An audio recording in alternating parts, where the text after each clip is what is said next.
అమ్మ తన మాసను అలుసుగా చేసుకుని నమ్రత చేసిన అరాచకాలు అక్రమాలు అన్నీ నీవ్ కావు. నమ్రతది పక్కా బిజినెస్ మైండ్. వైద్యంతో సేవ చేయాలన్న ఆలోచన లేనే లేదు. ఏం చేసైనా సరే డబ్బు రాబట్టాలన్నదే ఈమె టార్గెట్. మనీ మైకంలో పడి ఈమె చేసిన అరాచకాలు వెలుగులోకి వస్తున్న వేళ నమ్రత బెయిల్ పిటిషన్ పై కోర్టులో వాదనలు జరిగాయి. ఆ డీటెయిల్స్ చూద్దాం.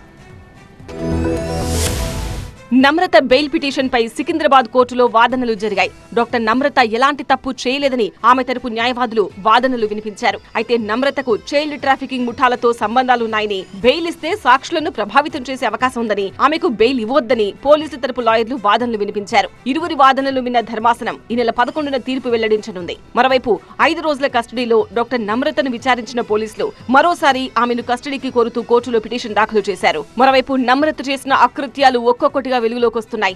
నెలలు నిండక ముందే సర్జరీలు చేసి ఎంతో మంది చిన్నారులను తల్లి ఒడి నుంచి దూరం చేసింది.